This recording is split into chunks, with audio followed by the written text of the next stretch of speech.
Hi friends, this is Murarji, me Vinjam Murarji cooking channel. ఈరోజు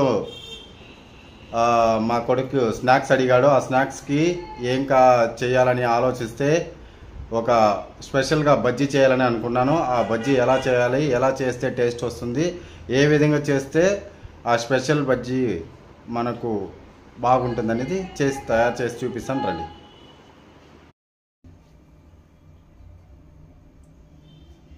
చూడండి, కావాల్సిన శనగపిండి ఎంత కావాలో అంత తీసుకోవాలండి. దానికి తగినట్టు మిరప్పొడి, సాల్టు,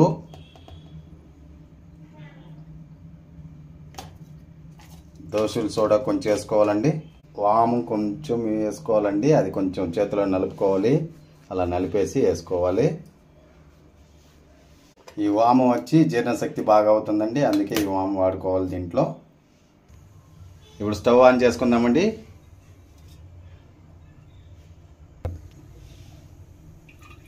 నూనె పోసుకుందామండి. ఎంత కావాలో అంత నూనె పోసుకుందాము.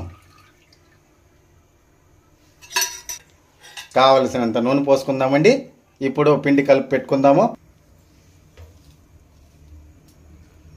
తగినంత వాటర్ పోసుకొని పిండి కొంచెం లూజ్గా కలుపుకోవాలండి.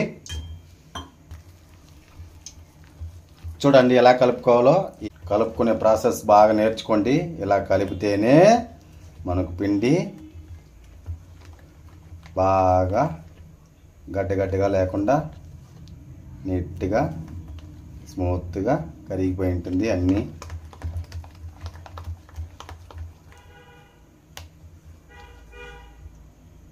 చూసారు కదండి, పిండి నీట్గా కలిపినారు కదా మా ఇంట్లో వాళ్ళు.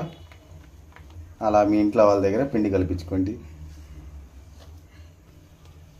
Okay, ready.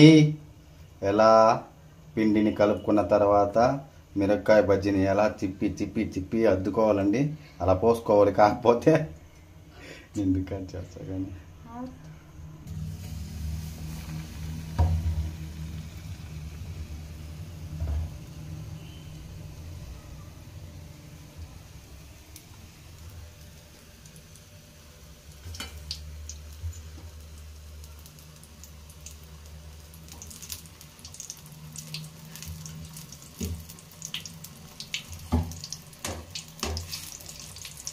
ఒక బొచ్చి వేసేటట్లుగా వస్తుంది. పోయాలన్న వరకు నీట్గా వస్తుంది.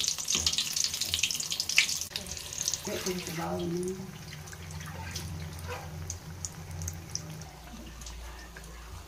మొత్తం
చాలు.